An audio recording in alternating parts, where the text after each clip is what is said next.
All right, well, let's begin. Good to see your faces. Seattle is finally living up to your expectations of it. Yes, glad you're here. First of all, Rachel, is it your birthday today? It is Rachel's birthday today.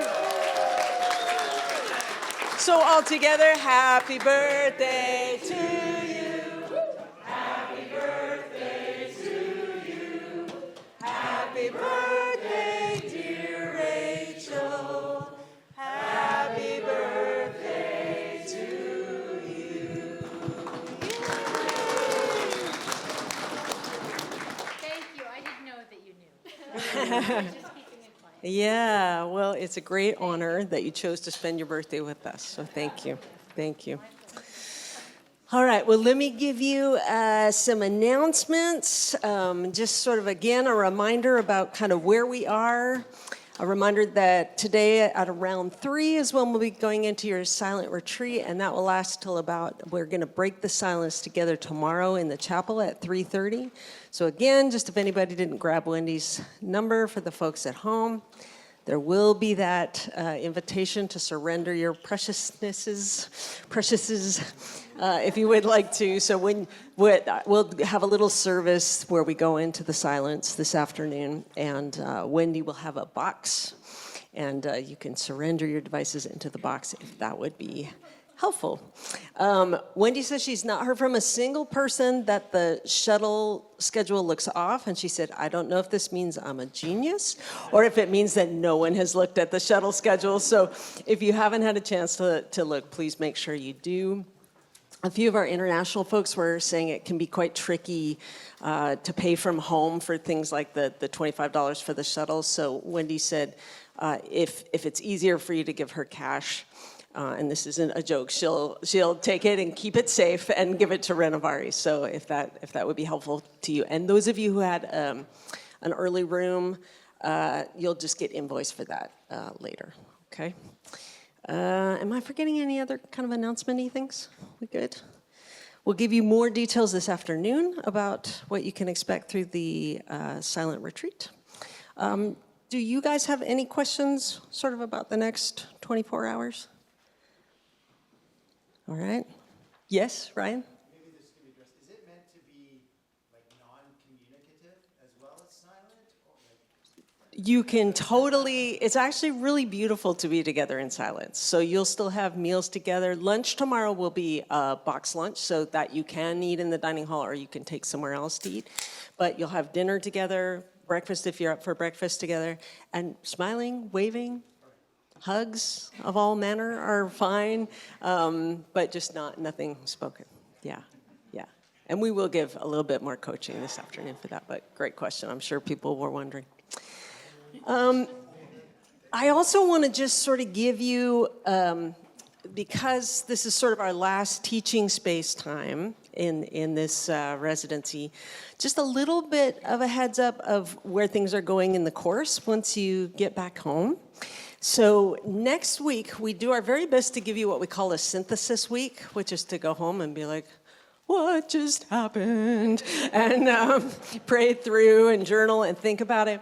Now, because this residency is fairly into October, and then we have Thanksgiving coming, we can't give you next week completely off. We're giving it mostly off, okay? So I will show you. I'm actually just going to pull up. Can you see this? Yes. Okay, so this is our little residency week. So hopefully you notice the one thing we're asking you to do is have your first virtual small group meeting next week. And then once you've done that, each of you is going to send Lacey your short small group report, okay? The other thing that will happen this week is we will send you the October monthly practice. And because October's kind of a little bit shrunken, it would be great to look at that practice and start getting that sort of rumbling around a little bit. So no reading, no new inputs other than the monthly practice and having a small group meeting. Then, very exciting, in week 3 and 4 here, we're going to have our first online forum discussions. And so each of those will be due the Wednesday in which they are due by midnight. And then the next 24 hours after that, we're asking you to engage with a couple of your fellow students' responses. There'll be super clear guidelines. This will all be, revealed in the course of time, exactly what we need you to do, but I'm just kind of putting it on your radar that we're going to start engaging with each other in that way. Did I see a hand over here?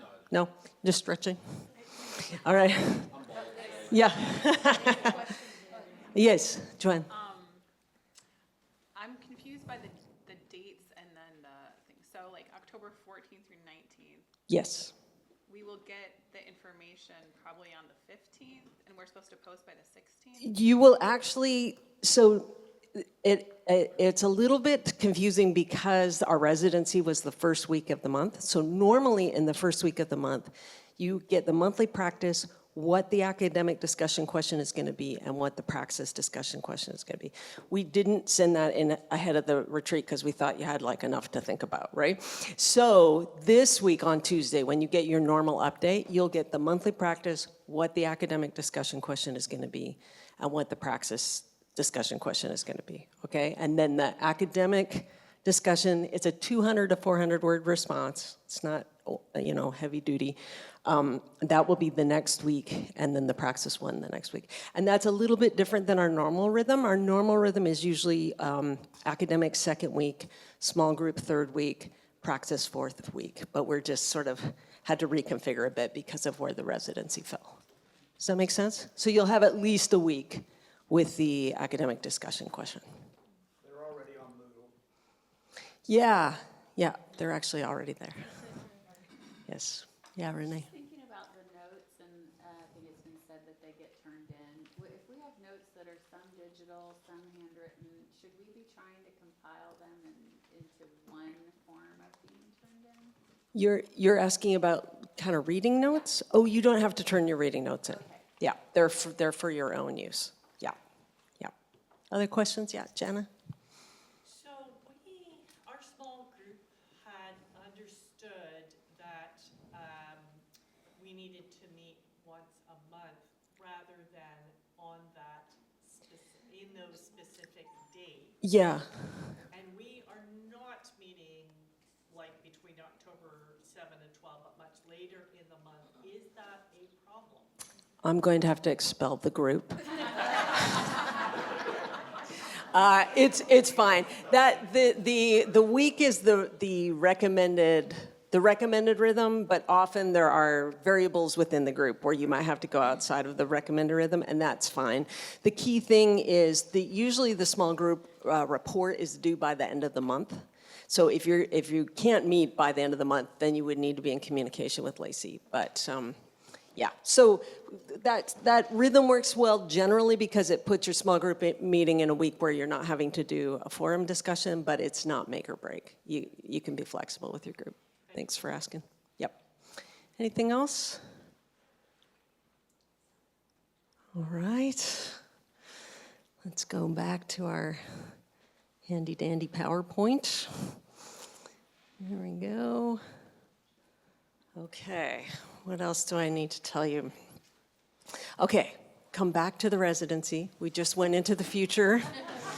It's beautiful there, don't worry. There's like people smiling and waving and flowers. It's awesome. But come on back to the residency. There's an image that I want to give you. I'm just guessing at how you might be feeling by Friday of your first residency. I'm going to put... So there's an image I want to give you, and it's an image that a prof gave me when I was in grad school.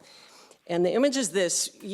All this good stuff has been poured into your hands. Think of it as like golden sand, right? All these things the Lord is showing you, things you've heard through our teachers, things you've heard from each other. It's fabulous. It's all just getting poured into your hand as grace and as gift.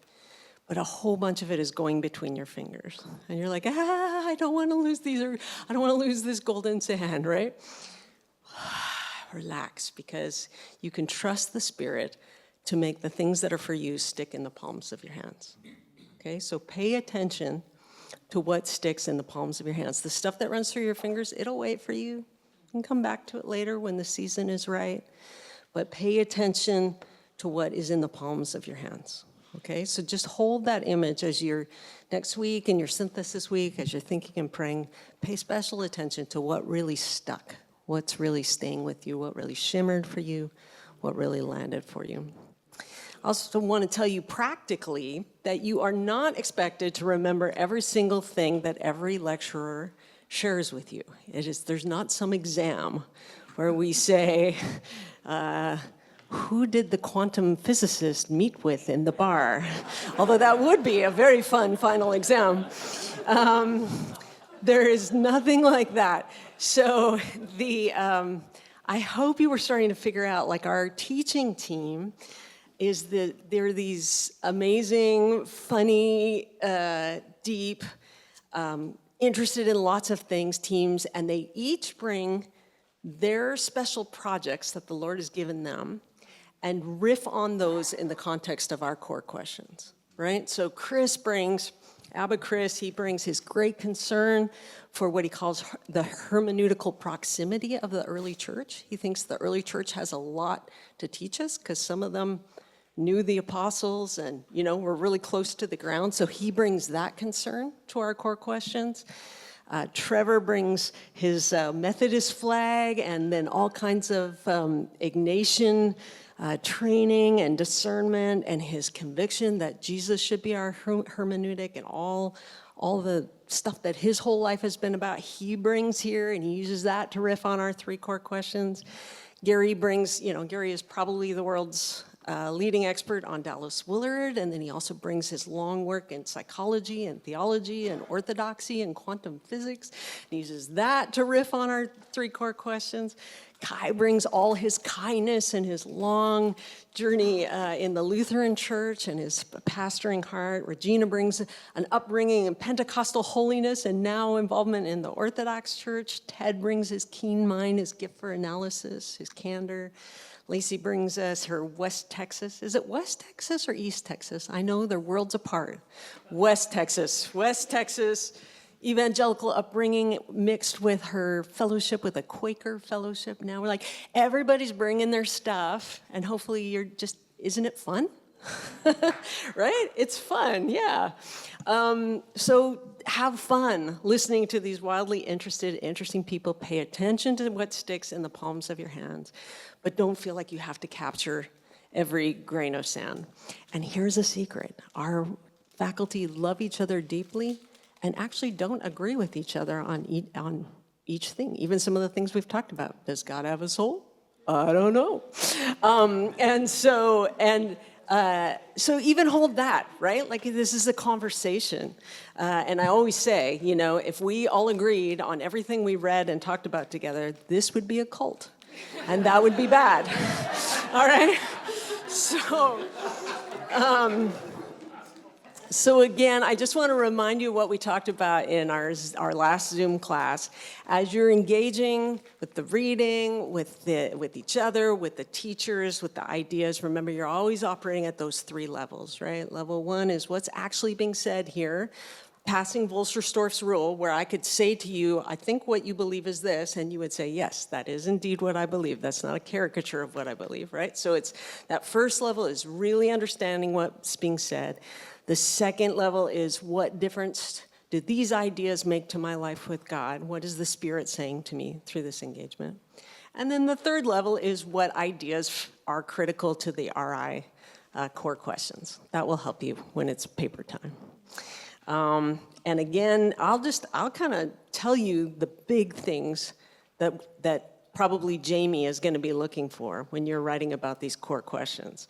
When you're dealing with the question, you can tell me if I'm wrong, Jamie. When you're dealing with the question, who is God? We're going to want to hear that you have grasped why your picture of God is so important, why it will shape you in such powerful and lasting ways, why we need to have a picture of God that is magnificent enough and loving enough, and something about God's triunity and what it tells us about who God is, that God has always been in relationship, means that we're made for a relationship and that our spiritual formation is going to be profoundly relational. When That's Jamie asked that. Second question, what is the gospel? We're going to want to make sure you've noticed that Jesus' own words for his gospel in the Synoptic Gospels are an announcement of the good news of the availability of the kingdom of God or the kingdom of heaven. And that you've also noticed that then in John's gospel, that's referred to as another kind of life. It's life. Life is on offer. And that this gospel includes the forgiveness of sins. Thanks be to God. But also so much more. So much more, right? And when you get to that question of who am I, we're hoping that it will have landed for you that you are deeply, unalterably beloved. There's just nothing you can do to shake off your belovedness. That you are beloved exactly as you are. That you are unrepeatably unique. There's no other instance of you. You are called by name and given a song to sing that only you can sing. And that also you are bent, like all other human beings. You're incurvatus sense, and you're invited to cooperate with the Trinity in your unbending so that you can unfurl and flourish and be all you were created to be. Not to make yourself lovable, you're already loved to the max. But because God loves you so much, he would love to unbend you into your full flourishing. So deeply beloved, deeply bent, unrepeatable, totally unique. That's it. Those are the learning outcomes, right? So I just gave you the cheat code. But keep swimming in it. See what sticks in the palm of your hands. All right. So today we don't have a question of the day. Today is our chance to try to pull these three core questions: who is God? What is the gospel? Who am I?